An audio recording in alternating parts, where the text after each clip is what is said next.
Anda sedang mendengarkan suara profetis dari para nabi, hambanya John Patrice Vanggidai, Penatua Jemaat Victory Life Community Kupang. Dengarkanlah dan lakukanlah perintah Tuhan melalui para nabi, maka engkau akan berhasil. Selamat mendengarkan. Oke, saudaraku yang kasih, sore ini saya akan mengajarkan kepada kita sebuah tema. Nah, sebelumnya saya minta saudara pastikan saudara injak bumi. Enggak usah kasih bunyi, tapi injak bumi saja. Saudara injak. Coba saudara tarik napas. 2, 3, katakan haleluya. Nah, umat Tuhan, kita berbicara tentang doa yang berdampak pada langit dan bumi. Wow. Doa yang bagaimana, saudara? Seperti apakah doa yang berdampak sorga dan bumi, atau yang mempengaruhi sorga dan bumi? Wow. Tujuan pengajaran ini menjadikan kita pendoa-pendoa yang handal. Amin. Tujuan pengajaran ini menjadikan gereja pendoa-pendoa yang dapat merubah situasi dan keadaan mereka. Tujuan pengajaran ini menjadikan gereja sebagai alat di dalam tangan Tuhan untuk menyatakan kehendak Tuhan melalui doa. Haleluya. 3 poin itu tadi penting. Nah, saudaraku yang kekasih, Yakobus 5 ayat yang ke-17-18 mengungkapkan kepada kita seperti apakah orang yang berdoa yang membawa dampak pada surga dan bumi, dan juga doa seperti apakah yang membawa dampak bagi surga. Doa dan pendoa. Oke. Nah, saya tidak kasih keluar poin-poinnya, saya harus saudara catat. Yang bikin poin tadi itu mereka bikin poin, saya tidak bikin. Doa yang berdampak seperti apa? Pendoa seperti apa? Yakobus 5 ayat 17-18. Elia adalah manusia biasa sama seperti kita, yang merasa dan percaya dia seperti Elia, katakan amin. Dan ia telah sungguh-sungguh berdoa supaya hujan jangan turun, dan hujan pun tidak turun di bumi selama berapa tahun? 3 tahun dan 6 bulan. Ayat 18. Lalu ia berdoa pula, dan langit menurunkan hujan, dan bumi pun mengeluarkan buahnya. Elia adalah seorang pria, laki-laki, manusia yang tunduk kepada godaan hawa nafsu seperti saya dan saudara, keinginan daging yang bisa menggoda, menjatuhkan, melemahkan. Tetapi dikatakan di situ dia berdoa dengan sungguh-sungguh agar tidak turun hujan, dan hujan pun tidak turun di bumi selama waktu 3,5 tahun. Dan dia berdoa lagi, dan langit menurunkan hujan. Wow, itu luar biasa, bukan? Amin. Orang biasa yang masih bisa digoda, yang masih terganggu dengan keinginan daging, tapi dia tidak berdoa berdasarkan gangguan-gangguan, tapi dia berdoa menghancurkan setiap gangguan. Haleluya.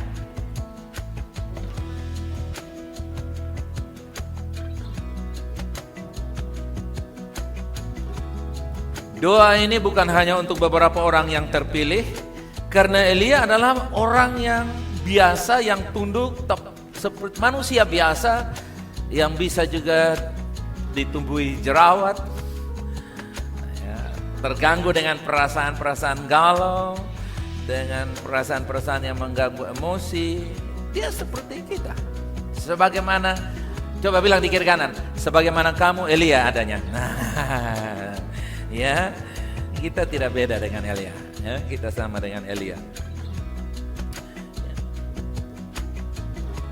Kedua ayat yang barusan kita baca, Yakobus 5, 17-18 ini memberitahukan kita pendoa yang dapat mempengaruhi langit dan bumi, dan doa yang dapat mempengaruhi langit dan bumi.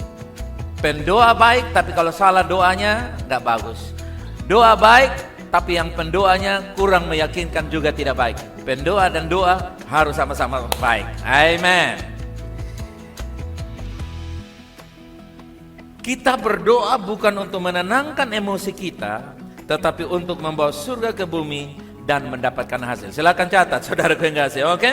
Kita berdoa bukan untuk menyenangkan emosi kita atau menenangkan emosi kita, tapi berdoa untuk membawa sorga di bumi dan mendapatkan hasilnya. Amin. Kita bisa melihat sorga ada di bumi seperti yang kita doakan itu. Haleluya. Amin.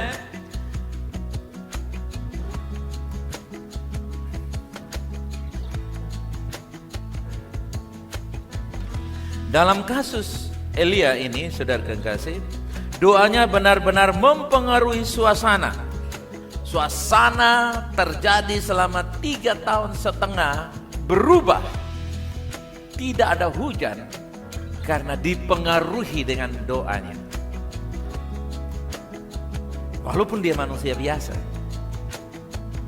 Haleluya. Dia berdoa dengan sungguh-sungguh, Alkitab berkata. Doa yang sungguh-sungguh ditemukan di dalam 1 Raja-Raja pasal 17. Seperti apa? Yakobus memberitahukan Elia orang biasa doa dengan sungguh-sungguh. 1 Raja-Raja menerangkan kepada kita siapakah Elia. 1 Raja-Raja 17 ayat 1. Dan Elia orang Tisbe dari penduduk Gilead berkata kepada Ahab. Saudara lihat, dia berkata kepada Ahab tapi isinya doa. Oke? Apa isi doanya? Demi Tuhan Allah yang hidup yang kuhadapi, tidak akan ada apa? Embun atau hujan pada tahun-tahun ini kecuali atas kata-kataku. Tidak ada singgung soal doa di sini. Katakan, perkataan saya, doa saya. Kalau saya bilang celaka, kalau saya bilang jadi tai, jadi tai. Saudara lihat, saudara jangan pernah anggap enteng kata-kata. Oh itu kan saya tidak berdoa, cuman saudara. Yakobus bilang Elia berdoa, tapi 1 Raja-Raja bilang Elia tidak berdoa seperti yang kita bilang. Tutup mata, lipat tangan, sampai kunang-kunang keluar dan ucapkanlah kata-katamu. Tidak ada begitu. Dia bilang kepada Ahab, seperti yang kukatakan, hujan tidak turun.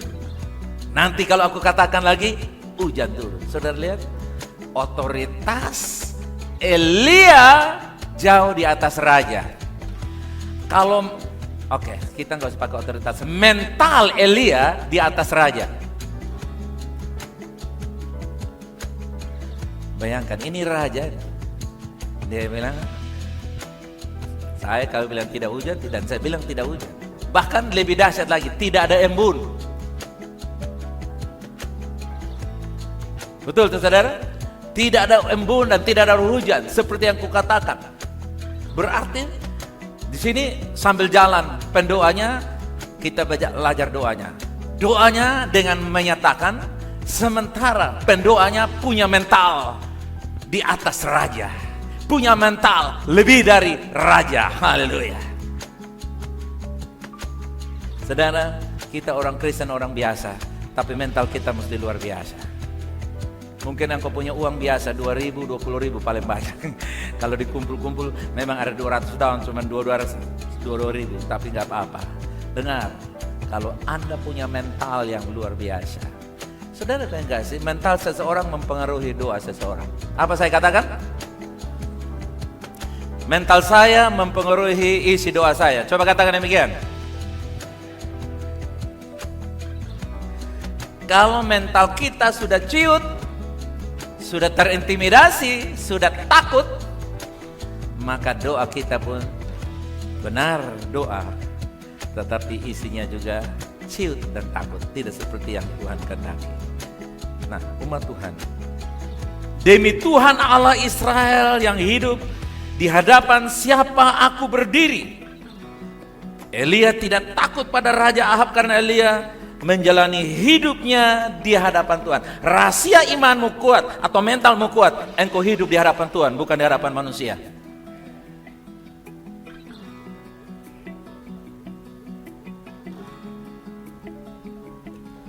Haleluya. Kalau kita hidup di hadapan manusia, kita ingin menyenangkan manusia. Tapi kalau kita hidup di hadapan Tuhan, kita membawa kehendak Tuhan untuk menjawab persoalan manusia. Doa-doa kita memiliki hasil ketika kita mengetahui pengaruh kita dengan Tuhan. Pengaruh saya dengan Tuhan. Bagaimana saya mempengaruhi Tuhan? Kita saling mempengaruhi. Sekali lagi saudara yang kasih, poinnya di sini. Doa-doa saya dan saudara memiliki hasil ketika saya mengetahui pengaruh saya dengan Tuhan. Saudara mesti tahu bagaimana kita mempengaruhi Tuhan. Haleluya. Haleluya. Kejadian pasal yang ke-32 ayat 28. Kejadian 32 ayat 28. Lalu kata orang itu, namamu tidak akan disebut lagi Yakub, tetapi Israel, sebab engkau telah bergumul melawan Allah dan manusia, dan kau menang. Dia mempengaruhi, dia menang dengan Tuhan. Dia bergumul dengan Tuhan. Tuhan tahu. Oh, menang nah. Saudara lihat, ini luar biasa bukan?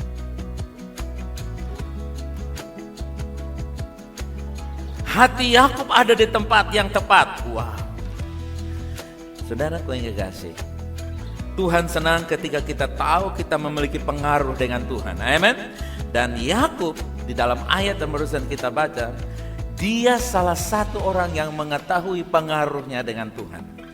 Dia berkata kepada Tuhan, ayat yang ke-26 di atas tadi, bisa keluar, ayat 26, tadi 28, ayat 26 dari Kejadian pasal 32. Di sana dia bergumul.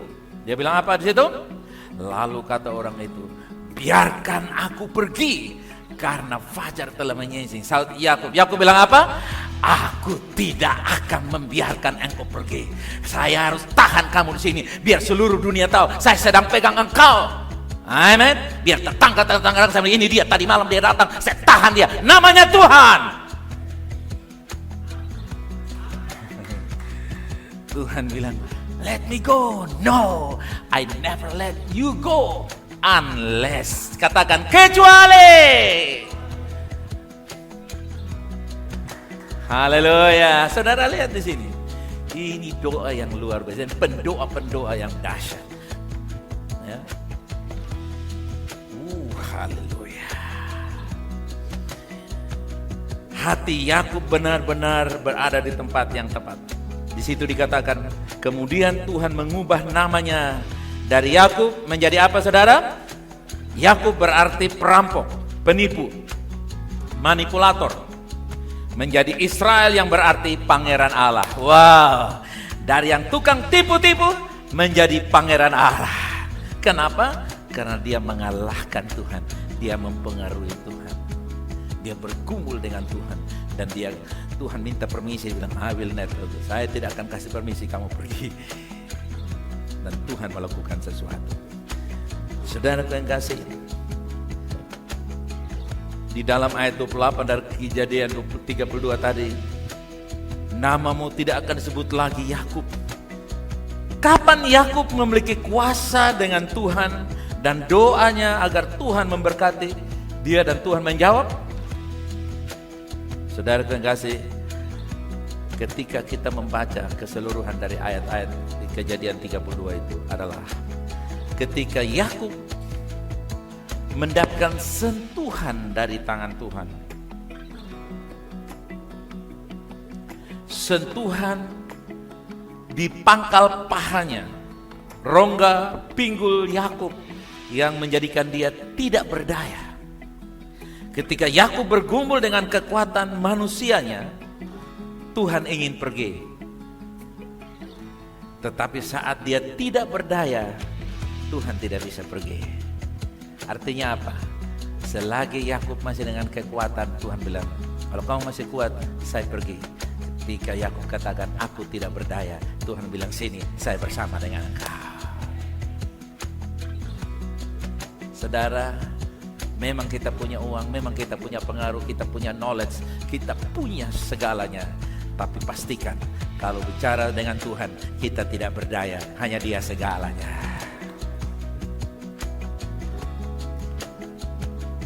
Tuhan tidak membantu mereka yang membantu dirinya sendiri. Dia membantu mereka yang tidak berdaya. Yang tidak berdaya dan ingin pertolongan Tuhan, katakan amin. Dia membantu kita ketika kita berkata, saya tidak bisa mengatasi kondisi ini, saya tidak bisa mengatasi keadaan ini. Mungkin ada kecanduan perkara-perkara yang kurang baik dalam kehidupan kita. Mungkin ada kebiasaan-kebiasaan buruk yang menguasai kita.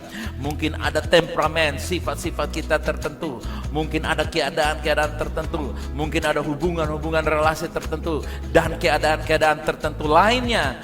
Saudara yang kekasih, ketika kita bergantung dan berserah kepada Tuhan, saudara yang kekasih, percaya Tuhan tidak pernah meninggalkan kita. Kita tidak seperti dunia ini yang mencari popularitas dan hanya untuk kemampuan mereka sendiri. Tapi kita mau belajar seperti Yakub. Dia mengalami pergumulan sampai dia, nama adalah identitas. Identitas yang tidak baik, penipu, manipulasi, dirubah menjadi the Prince of God, Pangeran Allah. Itu luar biasa, bukan saudara? Amin. Dari orang-orang yang sudah terbiasa melakukan perkara kriminal, berubah menjadi orang-orang yang melakukan perkara-perkara ilahi, the Prince of God. Itu sesuatu perubahan yang drastis dan radikal. Kalau Tuhan bisa merubah Yakub, Tuhan bisa merubah saya dan saudara. Nah, umat Tuhan, semakin cepat kita berhenti mempercayai kemampuan diri kita sendiri, semakin cepat kita memiliki pengaruh dengan Allah. Itulah sebabnya, bilang kiri kanan, ayo cepat berhenti berharap pada diri sendiri. Haleluya. Berhenti. Apa saudara yang kasih bilang kepada saya, ayo cepat berhenti. Ya, semakin kita cepat berhenti dari mengandalkan kekuatan kita sendiri, semakin kita melihat kemampuan Tuhan nyata dalam hidup kita. Identitas kita di dalam Dia, di dalam Tuhan. Identitas kita mengalami perubahan, atau kita mengambil identitas baru karena kita bergumul dengan Tuhan, membangun relasi yang begitu mempengaruhi Tuhan, sampai Tuhan bilang, ini orang nih saya mesti ganti namanya. Haleluya. Nah, saudaraku yang kekasih, doa-doa yang sungguh-sungguh itu adalah doa deklarasi iman. Sekali lagi, doa yang sungguh-sungguh adalah doa deklarasi iman. Coba katakan demikian. Come on, go.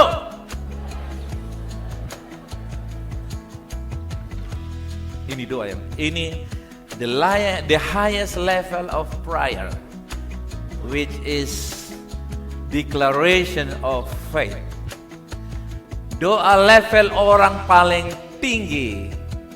Di dalam Alkitab tidak ada lagi yang lebih tinggi doanya dari Elia.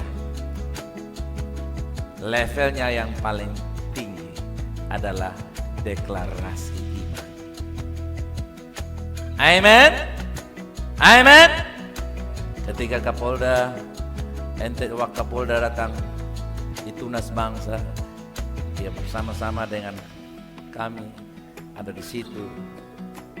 Saya tidak punya waktu berdoa untuk beliau, tapi saya minta, terima kasih Pak, saya doakan bintang 2 menanti Anda. Terima kasih Pak.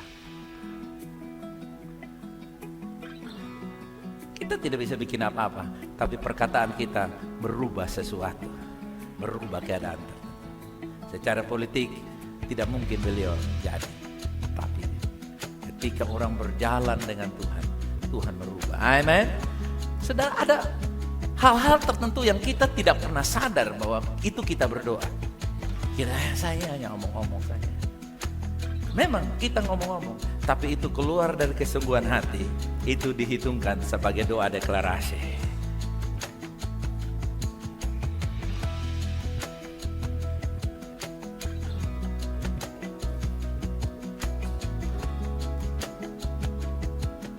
Perhatikan bagaimana Tuhan menyebut pernyataan berani dari Elia atas doa yang sungguh-sungguh. Dalam Yakobus 5 ayat 17-18 dikatakan Elia berdoa dengan sungguh-sungguh, atau doa sungguh-sungguh oleh Elia itu tidak sesuai dengan ide-ide doa tradisional kita yang biasanya melibatkan kita sekedar tutup tangan, lipat tangan, tutup mata, dan bunyi intonasi suaranya mulai berubah. Omong sehari-harinya berubah, tapi ketika dia berdoa pasti berubah, sadar gak sih? Oh, bukan sekedar retorika dan intonasi. Bilang kiri kanan, bukan retorika dan intonasi Pak, tetapi keberanian. Tetapi apa saudara? Keberanian. Keberanian bukan karena berani saja. Nanti kalau mau jadi apa jadi, itu konyol. Kita memiliki mental keberanian karena Elia percaya dia nabi yang diutus Tuhan. Saudara percaya gereja ada karena diutus oleh Tuhan di dunia ini? Saudara percaya kehadiran gereja karena diutus? Amin. Kalau gereja tahu kita ada karena diutus, kita lemah karena ekonomi kita mungkin tidak seperti pengusaha. Kita lemah karena power kita tidak seperti orang-orang di partai politik yang bisa merubah hukum-hukum, yang bisa mengatur situasi dan keadaan. Tetapi dengan doa kita merubah situasi dan keadaan. Kita bisa menawan politikus dengan doa kita. Kita bisa menawan orang-orang jahat dengan doa kita. Kita bisa menawan pembuat-pembuat kebijakan yang menyengsarakan dengan doa-doa kita. Kita bisa menahan musuh dengan doa kita. Yang percaya katakan amin. Haleluya.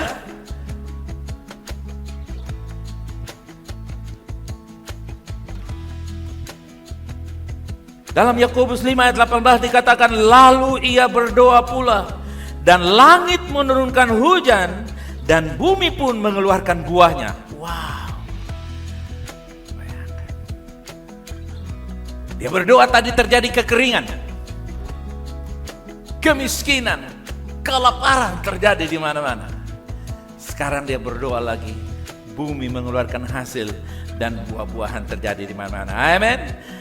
Dia makan rujak, dia buang yang sisa, tahu-tahu tumbuh di situ kujawas karena rujak dari kujawas. Papaya tumbuh karena tumbuh itu Lombok. Kenapa saudara yang kasih? Bahkan tumbuh pohon tua karena gula merah tadi dibuang di situ, saudara yang kasih. Katakan amin.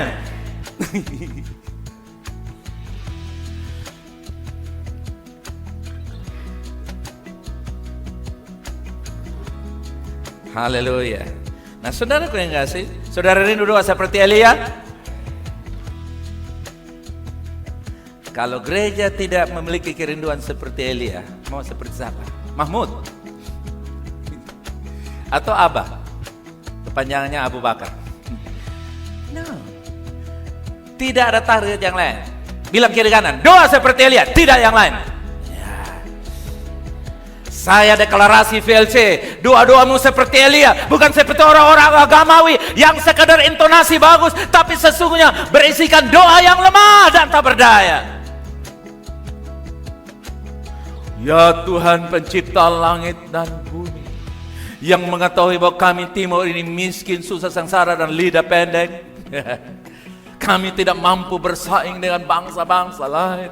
Kami selalu kita membuat play victim di dalam doa, menjadikan orang-orang yang kalah dengan diri sendiri dan mengakui kekalahan di hadapan musuh yang sudah kalah. Dengan doa-doa kita yang kelihatannya rendah diri, padahal itu adalah menantang Tuhan. Orang yang menantang Tuhan itu orang yang sombong. Jadi doa dengan rendah diri adalah orang yang menantang Tuhan karena dia tidak mengakui keberadaan. Jadi kelihatan, bagus Pak, doa Pak itu manusiawi sekali. Kita dipanggil bukan doa manusiawi, manusia yang berdoa kehendak Allah yang terjadi.